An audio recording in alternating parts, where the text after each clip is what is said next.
My concern is that our steps and NATO's steps right now are marching us closer to world war. I think it shows that Russia is increasingly desperate. He's getting his weapons from China and North Korea and Iran and all the people who don't like us for various reasons.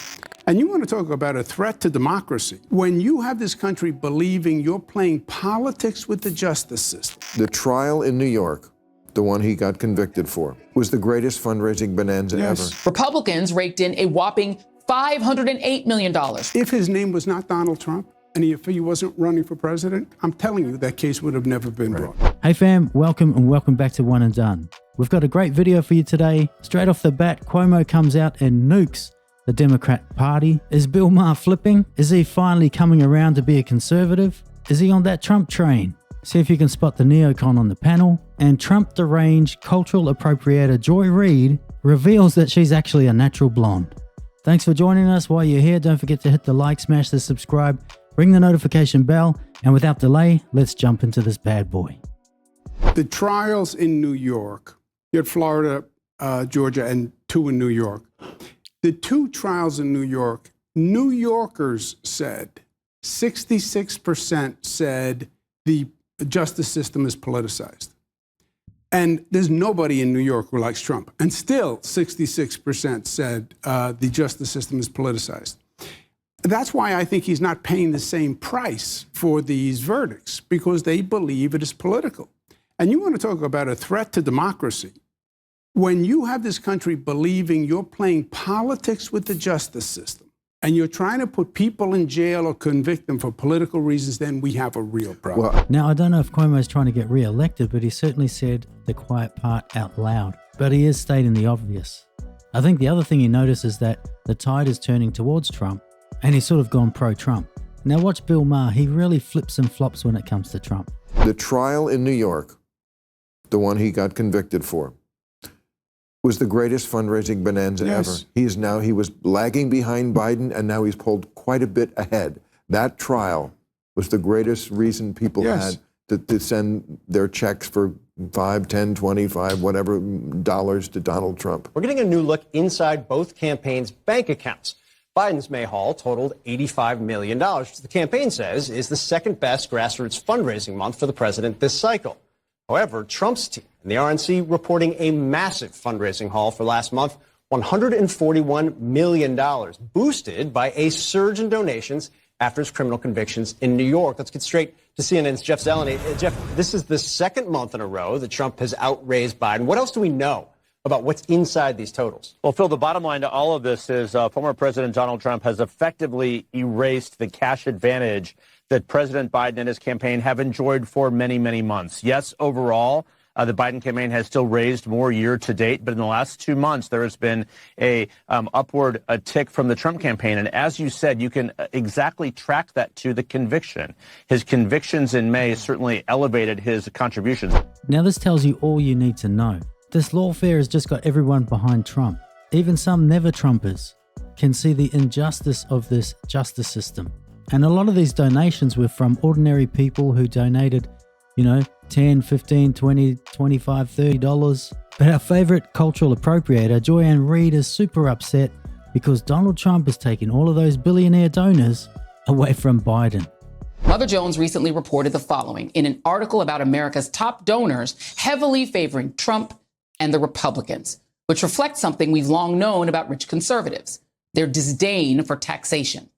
Mother Jones reports that Donald Trump may have lost in the Manhattan court, where a jury convicted him of all 34 felony charges of falsifying business records. But, quote, there's one place he and his party appear to be winning in the race to snag major cash from the richest families in America.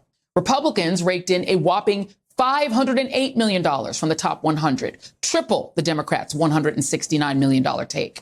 It's a lot of numbers and data, but it may leave you wondering, why would America's wealthiest families continue pouring money into a political party that has stripped itself of its dignity to fashion itself into a religious cult centered around a 78-year-old 37-count felon and adjudicated sexual abuser?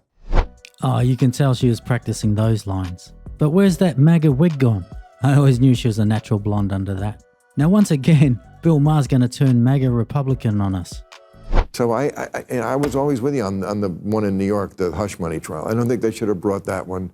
It was just always going to look like a sex case, and people were always just going to look at it that way. So anyway. That case, the Attorney General's case in New York, frankly, should have never been brought. And if his name was not Donald Trump, and if he wasn't running for president, I'm the former AG in New York, I'm telling you, that case would have never been brought. And that's what is offensive to people. And it should be, because if there's anything left, it's belief in the justice system. We should have just heard the one about trying to overthrow the government of the United States. That's the main thing. He tried to overthrow the government of the United States. That's right. I finally thought he turned, but he just can't let it go, can he? That January 6th, the family day out at the Capitol. I guess TDS is alive and well. But here's something that we should all be concerned about, is all of these new alliances. Russia is finding other ways to build relationships. This time Putin's schmoozing up to North Korea. How will the new pact between Russia and North Korea disrupt the balance of power in the world? I think it shows that Russia is increasingly desperate. The front lines have stabilized in Ukraine. The weapons gap is shortening. And he has to go to North Korea to beg for weapons. And what we find out today is South Korea is thinking about opening up their arsenal of 155, which is artillery rounds. So this is really a bad look for Vladimir Putin. And I think it just goes to prove he is simply trying to buy time to see if Donald Trump wins in November. And he's doing it at the cost of his people's lives. Now you can't half tell that this guy's a neocon. He's just gaslighting the public. This is a serious problem. Well, I think that's a pretty charitable way to look at it from our point of view. From his point of view, he's getting we thought we could cut him off. And it turned out that there were plenty of people in the world who said, no, we'll take your business. Yeah. He's getting his weapons from China and North Korea and Iran, and all the people who don't like us for various reasons seem to be getting together. I know George Bush used to love that phrase, axis of evil, when he just made it up. It didn't really make sense back then. This kind of really does make sense now. Yeah, it does. Now let's take a trip 9 months back when Vivek Ramaswamy, he basically predicted all this.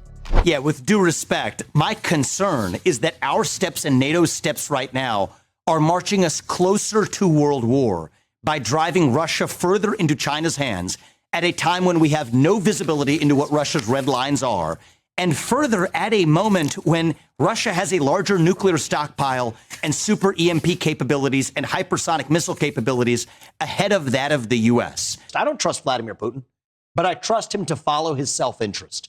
And if we've reopened economic relations with Russia, if we have actually made a hard commitment that NATO will not admit Ukraine to NATO, he will have no reason to be in that military partnership with China. We shouldn't trust Putin, but we can trust him to follow his self-interest, and he can trust us to follow ours. Now, the US threatening to admit Ukraine into NATO was extremely provoking, and I personally don't understand why NATO has to keep growing. The USSR is no longer there, and I believe 14 countries have been admitted to NATO, and how many people have to perish? They say this is because of democracy, preserving democracy. How good is democracy if no one's alive? And all they've done is they've created this BRICS alliance. I think Malaysia is the latest one to join. Now this so-called Republican keeps running to Biden's defense, and he's speaking out both sides of his mouth. Have a listen to this nonsense. Biden at least is doing some pushing back against this axis. And so they are driven into each other's arms out of desperation. Russia has to go because he has had economic impacts. Donald Trump was this is what drives me nuts, is when the GOP say he didn't invade under Donald Trump. It's Ronald Reagan that said we can have peace and we can have it tomorrow. Surrender. And that's what Donald Trump basically did, was giving these people everything they wanted. He went to North Korea and wrote about love letters with Kim Jong-un. Right. So yeah, they're coming together, but that's as a result of a stronger U.S. foreign policy. The fact of the matter is Biden has pushed these nations together, these adversaries of the US. Like Vivek said, you don't have to trust Putin, but you can trust that Putin will do what's in his best interests. And Donald Trump understood this, and he was going to do what was in the US, America's best interest. And the fact that he went to North Korea, he actually asked Barack Obama, have you actually picked up the phone and spoken to these guys? Because you'll remember, Hillary Clinton said North Korea was the biggest threat to America. You know, they were firing off and testing rockets and what have you. Now, Trump didn't say it, but the conversation with Barack Obama sounded as though But Barack never picked the phone up to call North Korea. So Donald Trump did. He went and made peace with North Korea, and he did put sanctions in place on Iran and places like that. But like everything, it has to have balance. You can't overdo things. You can't over-sanction. These countries and their leaders are under huge pressure, and they need to see a way out. They need to see light at the end of the tunnel. And I think that's what Donald Trump was trying to do. You know, he was saying, we all need to prosper. Let's work out what we can do so we all prosper. And I think he did that domestically as well, you know, with tax cuts. Yes, tax cuts at the top, but that also made people at the top invest more, created more jobs, more work, which lifts everyone up from the bottom. But this is what we have now. Well, the leaders of Russia and North Korea making it crystal clear that they stand side by side against all efforts by the West to contain them. Vladimir Putin and Kim Jong-un have signed what they call a breakthrough treaty, a part of which echoes NATO's mutual defense partnership. President Putin's one-day visit started with a red carpet welcome, and the Russian leader has extended the same treatment for Kim Jong-un, inviting him to visit Moscow for their next meeting. Russia says the treaty signed on Wednesday will set the tone for future bilateral ties. So there we have it, fam. This is a real problem. So much has happened on Biden's watch. I don't even know how this guy is still an option. The US is in chaos with that porous open border, and there's wars and alliances breaking out all over the place. I mean, this whole thing, it's just crazy. Now, it's going to be interesting because we've got this debate coming up. Now, apparently Judge Merchant still not even going to let Donald Trump off his gag order. So you know what's going to happen. Old Sleepy Creepy Joe, he's going to be calling him a convicted felon non-stop. Trump won't be able to comment on anything. But what I do like about Trump and his latest interviews and things, and he's going on these podcasts like Logan Paul's, and we've seen a bit of a surge in the polls with the younger voters, which is fantastic. Hispanics, blacks, and in particular males are coming to their senses. So this was an interesting video because Cuomo, he sort of said the quiet part out loud and he's almost aligning himself with Trump. And then Bill Maher. I almost thought he completely flipped, but then the TDS just came out in the end. He can't give January 6th. He just can't give up on that. He thinks Trump's never going to leave, even though Trump did leave. And it's crazy. Trump's 77. If he didn't leave, he'd be 81. Now the guy's worth $6.7 billion or something. He's got better things to do. He wants to go play golf.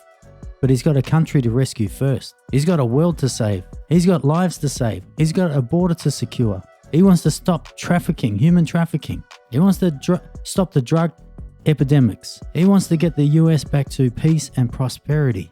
He wants to stop all this woke nonsense. Get back to common sense policies. As a great philosopher I know once said, only time will tell. So let me know what you think. Drop your thoughts in the comment section. I'll jump in there as I normally do. Now, if you haven't already, don't forget to hit the like, smash the subscribe, ring the notification bell, and I'll catch you in the next video.